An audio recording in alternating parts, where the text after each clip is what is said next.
आयुक्तालय कॉलेज शिक्षा राजस्थान एवं सम्राट पृथ्वीराज चौहान राजकीय महाविद्यालय अजमेर के संयुक्त तत्वाधान में आयोजित रसायन विज्ञान में अद्यतन ज्ञान संवर्धन शोध अभिवृद्धि प्रोत्साहन तथा कक्षा अध्यापन कौशल एवं नवाचार पदक शिक्षकों हेतु राज्य स्तरीय एक कार्यशाला ज्ञान गंगा कार्यक्रम आयोजित किया गया है। यह ज्ञान गंगा कार्यक्रम आयोजित जो किया गया है, इसमें प्रायोगिक कार्य के इस सेशन में आप सभी का स्वागत, हार्दिक अभिनंदन। मैं डॉक्टर राकेश कुमार ठाक, रसायन विज्ञान राजकीय महाविद्यालय अजमेर, आप सभी को आज इस सेशन में नाइट्रोबेंजीन से एनिलीन किस तरह से बनाई जाती है उसके संबंध में एक प्रायोगिक सेटअप और उसके बारे में प्रयोगशाला में किस तरह से इस एनिलीन को बनाया जाता है, इसकी पूरी कार्यविधि स्टेप वाइज मैं आपको आज यहाँ पर बताऊंगा। प्रायोगिक कार्य प्रारंभ करने से पूर्व हमें जो इसमें प्रयुक्त रसायन केमिकल्स तथा जो हमारे ग्लासवेयर्स काम में आने हैं उन सभी को हमें सबसे पहले संजो के रखना होता है, जिससे कि हमारा जो ये प्रायोगिक कार्य है निर्वाह किया जा सके और प्रयोग करते समय हमें किसी भी चीज़ के लिए इधर उधर नहीं भटकना पड़े। इसके लिए एक अच्छे प्रायोगिक कार्य को प्रारंभ करने से पूर्व हमें इन सब चीज़ों को साथ में रखना चाहिए। जैसे इसमें जो काम में आने वाली मुख्य चीज़ें हैं, नाइट्रोबेंजीन है। नाइट्रोबेंजीन को हमने 10 ml निकाल के मेजरिंग सिलेंडर में रख रखा है। इसी तरह से इस कार्य में हमें टिन की आवश्यकता होगी, जो कि हमें 20 ग्राम लगभग आवश्यकता होगी। टिन ग्रेन्यूल्स हैं ये मेरे पास, इन 20 ग्राम टिन ग्रेन्यूल्स को भी हमने विमेंट करके रख रखा है। इसी तरह से हमारे को सोडियम हाइड्रोक्साइड की आवश्यकता होगी, NaOH की आवश्यकता होगी, जो NaOH भी हमने यहाँ पर 38 ग्राम यहाँ पर NaOH निकाल के रख रखा है। और इसको अब इसी के साथ साथ हमारे को NaCl की आवश्यकता होगी, वो हमें 20 ग्राम की आवश्यकता होगी, इसलिए हमने 20 ग्राम पेमेंट करके इसको रख रखा है। साथ में हमें क्लोरोफॉर्म की, इसके प्यूरिफिकेशन के लिए क्लोरोफॉर्म की भी जरूरत पड़ेगी, तो वहाँ पर 35 ml क्लोरोफॉर्म की हमें आवश्यकता पड़ेगी, वो भी हमने इसको निकाल के रख रखा है। एक HCl जो हमें 50 ml आवश्यकता होगी, वो भी हमने यहाँ पर मेजरिंग सिलेंडर में उसको मेजर करके इसमें रख रखा है। अब देखिए, ये तो हुई सारी बात रसायनों की जो इस प्रयोग में प्रयुक्त किए जाने हैं। साथ में यहाँ पर कुछ ग्लासवेयर्स और कुछ अन्य सामग्री भी हमें आवश्यकता होगी, जिस तरह से कि हमें सबसे पहले यहाँ पर राउंड बॉटम फ्लास्क जो कि 250 से 500 ml की धारिता वाला होगा, उसको भी हमने यहाँ पर रख रखा है कि ये हमारे यहाँ इस कार्यक्रम में, इस प्रायोगिक कार्य में काम में आएगा। वायर गेज बहुत इंपॉर्टेंट चीज़ है, वायर गेज भी हमने यहाँ पर रख रखा है। इसी तरह से एयर कंडेंसर, देखिए एयर कंडेंसर भी हमने इस प्रायोगिक कार्य में उपयोग किया जाना है, तो इसको भी हमने यहाँ पर रख रखा है। एक हमें ट्राइपोड स्टैंड की आवश्यकता होगी, जो ट्राइपोड स्टैंड है वो भी हमने रख रखा है। साथ में हमें मेजरमेंट के लिए यहाँ पर मेजरिंग सिलेंडर की ज़रूरत होगी, कुछ खाली बीकर्स की ज़रूरत होगी, और साथ में यहाँ पर हमारे पास गैस कनेक्शन है, इसलिए यहाँ पर बर्नर की भी आवश्यकता होगी, और वाटर बाथ भी हमें ज़रूरत होगी, तो एक वाटर बाथ भी हमने यहाँ पर रख रखा है। साथ में देखिए सेपरेटिंग फनल, जब यहाँ पर ये प्रोसेस पूरा हो जाएगा तो उस समय हमें एक सेपरेटिंग फनल की आवश्यकता होगी, क्योंकि एनिलीन को हमें सेपरेट करना होगा। उस समय जो मिक्सचर होगा, रिएक्शन मिक्सचर, उसमें से हमें लास्ट में इसको सेपरेट करना होगा, तो उसके लिए भी हमने इसको यहाँ पर रख रखा है। देखिए, ये सब चीज़ें जब हमारे पास रहेंगी तो हम अपना प्रायोगिक कार्य अच्छी तरह से संपादित कर पाएंगे। अब हम प्रायोगिक कार्य प्रारंभ कर रहे हैं। इसके लिए सबसे पहले हमें राउंड बॉटम फ्लास्क, जो कि 250 से 500 ml तक का हो सकता है, इस 500 ml तक के राउंड बॉटम फ्लास्क में सर्वप्रथम हम यहाँ पर हमारा जो वेमेंट किया हुआ है 20 ग्राम टिन, ये 20 ग्राम टिन है, इस 20 ग्राम टिन को सर्वप्रथम हम इस राउंड बॉटम फ्लास्क में डालते हैं।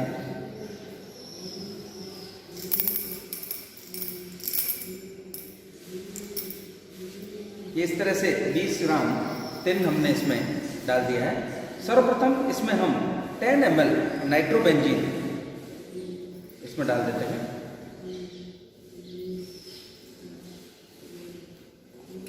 देखिए 10 ml नाइट्रोबेंजीन जो डाला है, इसके बाद में हम इसके अंदर 50 मिलीलीटर, हमारे पास HCl है, कंसनट्रेटेड HCl है, हाइड्रोक्लोरिक एसिड, इसको हम इसके अंदर डालते हैं।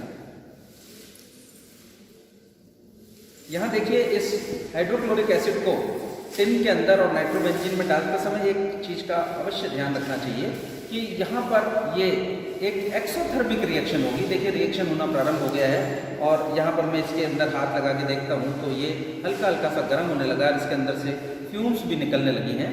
तो यहाँ पर देखिए इस हाइड्रोक्लोरिक एसिड को मिलाते समय ये आवश्यक रूप से ध्यान रखना चाहिए कि बहुत धीरे धीरे इस हाइड्रोक्लोरिक एसिड को इसके अंदर मिलाना चाहिए और इसको विगरसली शेक भी करते जाना चाहिए, जिससे इसका टेम्परेचर पूरी तरह से एक सा रहे। से डाल दिया है। अब देखिए जो मिक्सचर है वो टिन का है, नाइट्रोबेंजीन है इसके अंदर और हाइड्रोक्लोरिक एसिड है। यहाँ पर जो रिएक्शन शुरू हो रही है एक्सोथर्मिक रिएक्शन है। इसका अर्थ ये है कि इसके अंदर से टेम्परेचर बढ़ रहा है, इसका एक्सोथर्मिक रिएक्शन यानी टेम्परेचर इसका बढ़ता जा रहा है और यहाँ पर कुछ फ्यूम्स भी निकलती जा रही हैं।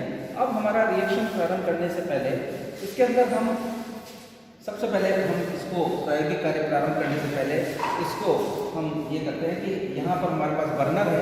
देखिए बर्नर को भी मैं यहाँ पर प्रज्वलित कर लेता हूँ। जो बर्नर है इसको मैं प्रज्वलित कर लेता हूँ, इसको जला लेता हूँ।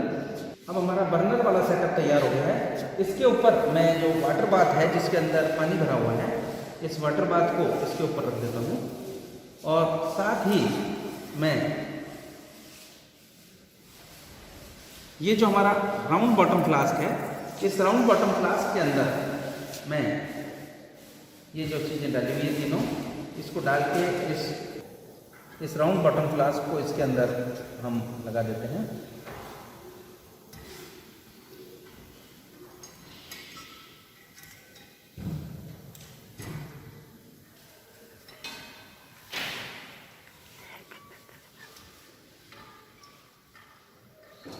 अब इसका जो एक हमारा एयर कंडेंसर है, उस एयर कंडेंसर को मैं इसके ऊपर लगाऊंगा और इसको अब लगभग 1 घंटे तक रिफ्लेक्स करना है। इसको 1 घंटे तक गर्म करना है। इस प्रक्रिया को लगभग ये 1 घंटे चलेगी, अर्थात इसको हम लगातार गर्म करते जाते हैं। ये हमें पता है कि एक्सोथर्मिक रिएक्शन है, 1 घंटे तक चलेगी, तो बीच में इसका टेम्परेचर भी बढ़ेगा क्योंकि हम नीचे से बर्नर से भी इसको गर्म कर रहे हैं और रिएक्शन मिक्सचर में भी टेम्परेचर बढ़ रहा है। तो इस तरह से जो बढ़ रही है चीज़ें, दोनों का टेम्परेचर जो बढ़ रहा है, तो उसका भी हमें विशेष ध्यान रखना चाहिए कि जैसे ही हमारा टेम्परेचर बढ़ेगा तो हम इसको थोड़े से ठंडे पानी में इसको कूल भी करते जाएंगे, जिससे बहुत ज़्यादा ये इसका टेम्परेचर बढ़कर कहीं राउंड बॉटम फ्लास्क को नुकसान नहीं देते। इसलिए हम इसको अब इस पर ऑब्जर्वेशन रखेंगे पूरा। अब हमारे इस रिएक्शन मिक्सचर को लगभग 1 घंटा हो गया है, तो अब हमें इसको एक बार देख लेते हैं कि इसके अंदर से अभी भी नाइट्रोबेंजीन की स्मेल तो नहीं आ रही है, क्योंकि यदि नाइट्रोबेंजीन की स्मेल आ रही है तब तो ये रिएक्शन पूरा नहीं हुआ है। इसलिए सर्वप्रथम हम इसमें एक बार इसका कंडेंसर हटाते हैं और कंडेंसर हटाकर इसमें सूंघ के देखते हैं। हाँ, अब इसमें बिल्कुल भी नाइट्रोबेंजीन की स्मेल नहीं आ रही है। इसका मतलब हमारी जो रिएक्शन है वो पूर्ण हो गई है। इसलिए हमें अब इसका बर्नर बंद करना चाहिए। सर्वप्रथम हमने इसका बर्नर बंद कर दिया और इस रिएक्शन मिक्सचर को स्टैंड के साथ ही उठाकर हमने इसको इधर रख लिया है और इसको हम अब इस तरह से नीचे एक स्टैंड पर रख देते हैं।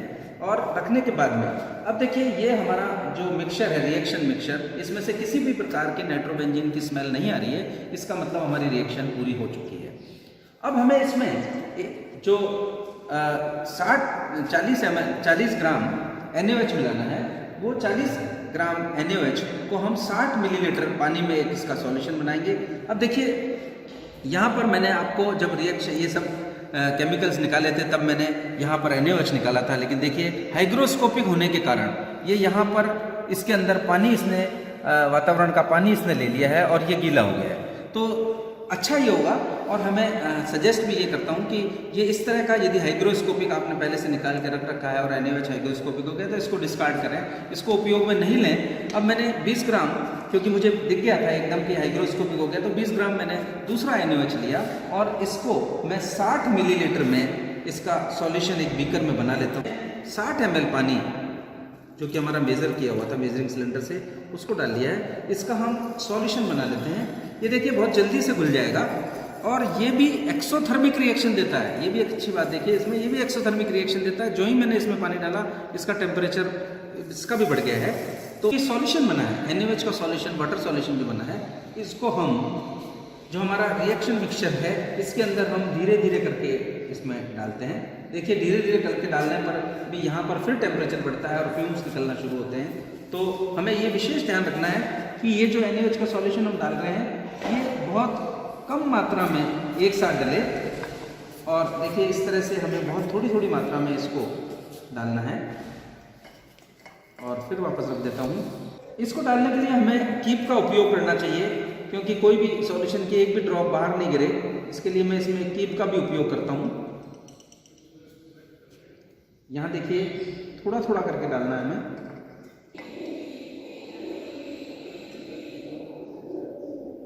जैसे ही मैं इसमें ये NaOH का सॉल्यूशन डाल रहा हूँ इस रिएक्शन मिक्सचर में, यहाँ पर प्रेसिपिटेशन शुरू हो गया है। और ये वास्तव में प्रेसिपिटेशन जो है ये एनिलीन क्लोराइड और एनिलीन हाइड्रोक्लोराइड और स्टेनिक क्लोराइड के वजह से हो रहा है। देखिए जैसे ही मैं ये NaOH का सॉल्यूशन डालूंगा यहाँ पर रिएक्शन होगी और ये देखिए सफ़ेद सफ़ेद प्रेसिपिटेशन शुरू होगा, जो कि एनिलीन हाइड्रोक्लोराइड और स्टेनिक क्लोराइड की वजह से है। ये देखिए इसका कुछ ऑयली पार्ट भी इसमें निकलने लगा है और यहाँ पर लगभग सफ़ेद और ऑयली पार्ट दिखाई दे रहा है।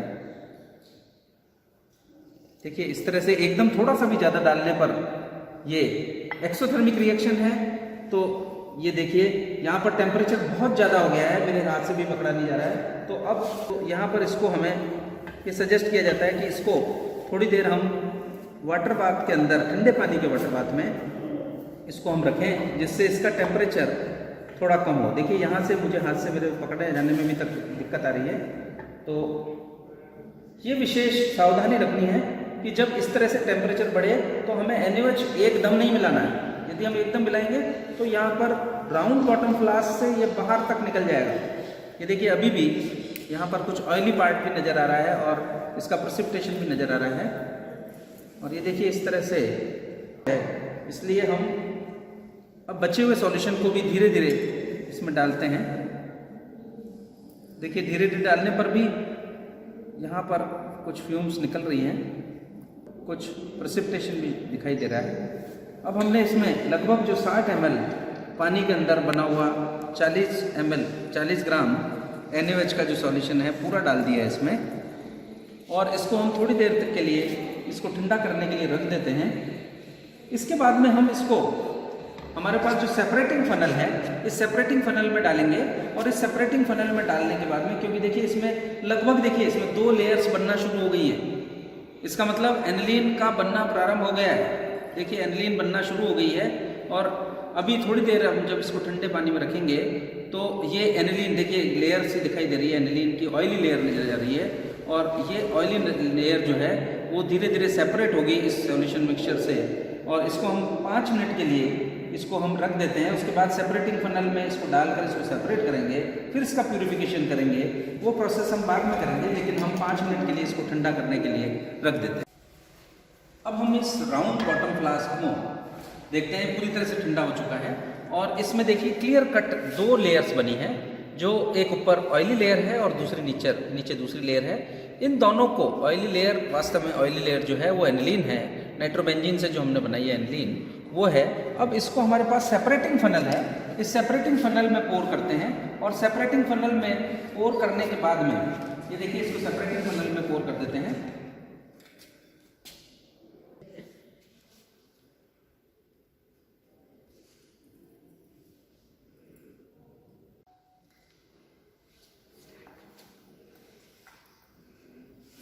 देखिए सेपरेटिंग फनल में पोर कर दिया पूरी तरह से।